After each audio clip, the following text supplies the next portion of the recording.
ரவி பண்ணனதை தப்பா புரிஞ்சுட்டு ஸ்ருதி வீட்டை விட்டு வெளியே போயிடுறாங்க. அதே மாதிரி ரோஹிணி மனோஜ் வந்து எகெயின் வந்து ஏமாத்துறாங்க. முத்துக்கு என்னென்ன உண்மையெல்லாம் வந்து தெரிய போகுது அப்படின்றத நம்ம டீட்டெயிலாக நம்ம பார்க்கலாம். அரேபியன் நானி சேனலில் போடுற வீடியோவை நீங்கள் இப்போ தான் பார்க்குறீங்க அப்படின்னா சேனலுக்கு மறக்காம சப்ஸ்கிரைப் பண்ணி சப்போர்ட் பண்ணுங்க. ரோஹிணி தூங்க போகிறதுக்கு முன்னாடி காலில் வந்து பெரம்ப வச்சு அடிக்கிறதுக்காக வேண்டி மனோஜ் வந்து போகிறான். அப்போ ரோஹிணி என்ன சொல்கிறாங்கன்னா வேணாம் அப்படின்னு வந்து சொல்கிறாங்க. எனக்கு ஒன்றுமே இல்லை அப்படின்னு வந்து சொல்லிடுறாங்க. ஆனால் மனோஜ் வந்து அதை கேட்காம சாமியார் சொன்ன மாதிரி செய்யணும் அப்படின்னு வந்து சொல்லிட்டு இருக்கான். அப்போ உடனே வந்து ரோஹிணி ஒன்று புதுசாக ஒன்று பிளான் போடுறாங்க. உடனே கட்டில் வந்து அந்த பக்கம் இந்த பக்கமாக உருண்டு வந்ததுக்கப்புறம் திடீர்னு என்னோட அப்பா அவ இப்போதான் வந்து என்னை விட்டுட்டு போயிடுச்சு அப்படின்னு வந்து சொல்லிடுறாங்க. இப்போதான் உடம்பு எல்லாமே லேசா இருக்கு அப்படின்னு ரோஹிணி சொன்ன உடனே மனோஜ் வந்து அதை நம்பிடுறான். சாமியார் சொன்னதுதான் சரி அப்படின்னு வந்து சொல்றான். அங்க ரவி ரெஸ்டாரண்ட்ல ஒர்க் பண்ணிட்டு இருக்கும்போது அங்க வர ஓனர் நீத்து என்ன சொல்றாங்கன்னா, இன்னைக்கு உங்களுக்கு வெட்டிங் டே தானே, இன்னைக்குமா வேலைக்கு வந்திருக்கீங்க அப்படின்னு வந்து கேட்கறாங்க. சீக்கிரமா வீட்டுக்கு கிளம்புங்க அப்படின்னு வந்து சொல்லிட்டு இருக்காங்க. அதுக்கு ரவி என்ன சொல்றான்னா, இந்த ஒரே ஒரு ஆர்டர் மட்டும் முடிச்சுட்டு நான் கிளம்பிடுறேன் அப்படின்னு வந்து சொல்லிட்டு இருக்கான்.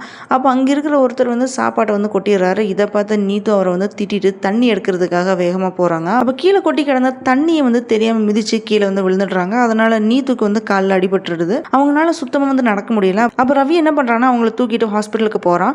அப்பன்னு பார்த்து அங்க வந்து ஸ்ருதி இதை பார்த்த உடனே தப்பா புரிஞ்சுட்டு கோவமா ஆட்டோல ஏறி போயிடுறாங்க. ரவி தடுத்துட்டுமே வந்து ஸ்ருதி கேட்காம கிளம்பி போயிடுறாங்க. வெட்டிங் டேக்கு போறதுக்காக வேண்டி மீனா வந்து ரெடி ஆயிட்டு இருக்காங்க. அங்க முத்து வந்து என்ன பண்றான்னா மீனை வந்து வர்ணிச்சிட்டு இருக்கான். அதுக்கப்புறம் மீனாவோட சாரி எல்லாமே முத்து வந்து கரெக்ட் பண்ணி விடுறான். அப்போ ரவி அங்க வந்து ஸ்ருதி வந்து வீட்டில் வந்து தேடிட்டு இருக்கான். ஸ்ருதியை வந்து காணோம். அப்போ அதை நினைச்சு வந்து அப்செட் ஆகிட்டு உட்காந்துருக்கான். ரூம்குள்ள ரவி டென்ஷனாக வந்து இருக்கிறத பார்த்து முத்துவும் மீனாவும் என்ன அப்படின்னு வந்து விசாரிக்கிறாங்க. அவங்கள்ட்ட ஃபர்ஸ்ட் வந்து ரவி வந்து போய் சொல்றான். அதுக்கப்புறம் ரெஸ்டாரண்ட்ல நடந்த விஷயத்த வந்து சொல்றான். இதனால உன் மேல தப்பு இல்லை, இது ஸ்ருதி தான் வந்து தப்பா புரிஞ்சுட்டாங்க அப்படின்ட்டு முத்துவும் மீனாவும் ரவிக்கு வந்து சப்போர்ட் பண்ணி பேசுறாங்க. ஸ்ருதி வந்து தேடுறதுக்காக வேண்டி முத்துவும் மீனா வந்து கிளம்புறாங்க. லாஸ்டா ஹோட்டலுக்கு எல்லாருமே வந்து போறாங்க. அங்க போனா எல்லாருமே வந்து ஸ்ருதியை வந்து கேட்கறாங்க.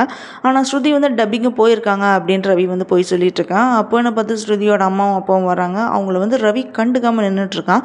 அதுக்கப்புறம் ஸ்ருதியோட பேரண்ட்ஸே வந்து ரவிட்ட வந்து பேசிட்டு இருக்காங்க. அப்போ அவங்களும் வந்து ஸ்ருதி எங்கே அப்படின்னு வந்து கேட்குறாங்க. அவங்கள்ட்டையும் சேம் அதே டைலாக்கே வந்து சொல்கிறான், டப்பிங் போயிருக்காங்க அப்படின்னு வந்து ரவி சொல்லிடுறாப்புல. இதனால விஜயா வந்து இப்படி வர்றவங்கள்ட்ட எல்லாத்தையுமே இதையே வந்து சொல்லிட்டு இருப்பியா அப்படின்னு வந்து திட்டுறாங்க. இப்படி தான் வந்து இன்னைக்கு எபிசோட் வந்து முடிஞ்சிருக்கு. ஸ்ருதி வந்து கோவிச்சிட்டு எங்கே போனாங்க அப்படின்றது தெரியல. முத்துவும் மீனாவும் கண்டுபிடிச்சி ஸ்ருதியை வந்து சமாதானப்படுத்தி கூட்டிட்டு வருவாங்களா இல்லை இந்த ஃபங்க்ஷன் வந்து கேன்சல் ஆகிடுமா அப்படின்றது இனி வர வீடியோவில் நம்ம தெரிஞ்சுக்கலாம். இந்த வீடியோ பிடிச்சிருந்ததுன்னா லைக் பண்ணுங்கள், ஷேர் பண்ணுங்கள், சப்ஸ்கிரைப் பண்ணி சப்போர்ட் பண்ணுங்கள்.